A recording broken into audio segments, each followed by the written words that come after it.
સુરેન્દ્રનગરમાં પાણી હવે પશુઓ માટે મોતનું કારણ બની રહ્યું હોવાના ગંભીર આરોપો સામે આવ્યા છે। હણિયા અને ગઢેચી ગામના વિસ્તારમાં કેમિકલયુક્ત પાણી પીવાથી 10થી વધુ પશુઓના મોત થયા હોવાનો આરોપ છે। કંપની દ્વારા ડમ્પિંગ સાઇટની બહાર ઝેરી કેમિકલવાળું પાણી છોડવામાં આવતું હોવાનો સ્થાનિકોનો આરોપ છે। આ પાણી પીતા જ પશુઓના ટપોટપ મોત થવા લાગતા માલધારીઓમાં ભારે રોષ ફેલાયો છે। એટલું જ નહીં, આ કેમિકલયુક્ત પાણી સુખાભાદર ડેમમાં ભળી રહ્યું હોવાના આરોપથી હવે માનવ આરોગ્ય સામે પણ મોટો ખતરો ઊભો થયો છે। શું છે સમગ્ર મામલો, આવો વિગતે વાત કરીએ આ અહેવાલમાં। નમસ્કાર, હું છું આસિફ કાદરી અને સ્વવાન સાથે તમારું સ્વાગત છે। સુરેન્દ્રનગરના હણિયા અને ગઢેચી ગામના આસપાસના વિસ્તારમાં કેમિકલયુક્ત પાણીના કારણે પશુઓના મોત થયાના આરોપથી ચકચાર મચી ગઈ છે। માલધારીઓના જણાવ્યા પ્રમાણે કંપની દ્વારા ડમ્પિંગ સાઇટની બહાર કેમિકલવાળું પાણી છોડવામાં આવે છે। આ પાણી આસપાસના વિસ્તારમાં ભરાઈ રહે છે અને પશુઓ પણ આ પાણી પી રહ્યા છે, પરંતુ આ પાણી પીધા બાદ પશુઓની તબિયત લથડવા લાગી અને ત્યારબાદ એક પછી એક પશુઓના મોત થવા લાગ્યા હોવાનો માલધારીઓનો આરોપ છે। સ્થાનિકોના જણાવ્યા પ્રમાણે અત્યાર સુધીમાં 10થી વધુ પશુઓના મોત થયા છે। પશુઓના મોતથી માલધારી પરિવારોને સીધું આર્થિક નુકસાન થયું છે અને હવે તેમના જીવન નિર્વાહ સામે પણ સવાલો ઊભા થયા છે। સૌથી ગંભીર વાત એ છે કે આ કેમિકલયુક્ત પાણી સુખાભાદર ડેમના પાણીમાં ભળી રહ્યું હોવાનો સ્થાનિકોનો આરોપ છે। જો આ વાત ખરેખર સાચી હોય કે કેમિકલયુક્ત પાણી ડેમમાં ભળી રહ્યું છે, તો એ માત્ર પશુઓની જ નહીં પરંતુ આસપાસના લોકોના આરોગ્ય સામે પણ ગંભીર જોખમ ઊભું થઈ શકે છે। માલધારીઓનો સવાલ છે કે જો કંપનીનું કેમિકલવાળું પાણી બહાર છોડવામાં આવે છે તો તેની સામે સમયસર કાર્યવાહી કેમ નથી થતી? શું તંત્ર પશુઓના મોતની રાહ જોવી પડી રહી છે? અને જો આ પાણી ડેમ સુધી પહોંચી રહ્યું હોવાના આરોપ સાચા છે તો તેની જવાબદારી કોની છે?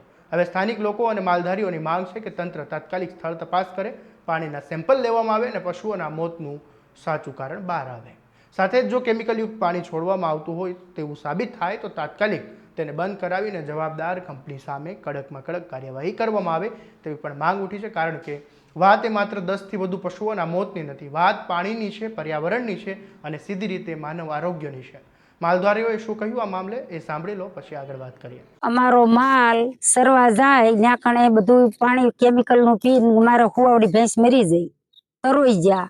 અત્યારે ઘરે રાખી છે, બાળકોને દૂધ પાવી તો બાળકો બીમાર પડ્યા છે, તો બાળકોને અમે પાવું હું કોથળીનું દૂધ લઈને પાવી છીએ। માલ ઘરે રાખીને શું કરવાનું? પાણી ક્યાં પાવા જવું?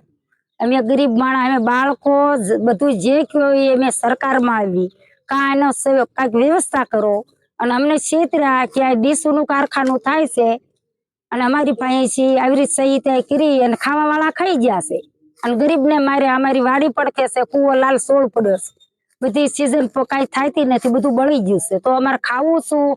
8 મહિના વાડીએ રહેવી, 2 મહિના મકાનમાં આયા ઘરે રહેવા આવી, તો અમારે જાવું ક્યાં? એ સિવાય તમારો ઉધાર નથી, બીજો કાંઈ ધંધો નથી કાંઈ, એટલે જે કહ્યું એ રોજી રોટી મારા માલની, બીજું અમને કાંઈ હુસતું નથી માલધારી માણાને। તો આ પશુ બીમાર, છોકરા બધું બીમાર પડ્યું, એને શું ખવડાવવું? દૂધની કોથળી લાવીને અત્યારે હાલની તારીખમાં પાવી, સા કરવી તો સા ફાટી જાય છે, એ દૂધનો। ગાયો બીમાર પડી જાય છે, તરોઈ જાય છે। બોલો કેના કારણે? કેના કારણે આવું થાય? આ ખાડાનું પાણી પી જાય એમાં ખાડાના પાણીમાં શું આવે છે? કેમિકલ આવે છે બાપુ। શું આવે છે? કેમિકલ આવે? ઈ તો ઈ બનાવ ઈ લાયા હોય ઈ એમને પૂછો। હા, તો આ ખાડો કોને કરવા દીધો?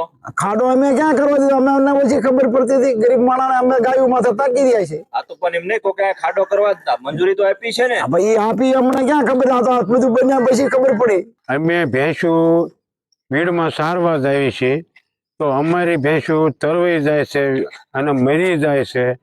અને બીજા નંબરમાં કે પાણી ખાડાનું આવે છે કંપનીનું, એવડે એ રાતે પાણી છોડી મૂકે છે અને દિવસે બંધ કરી દેશે।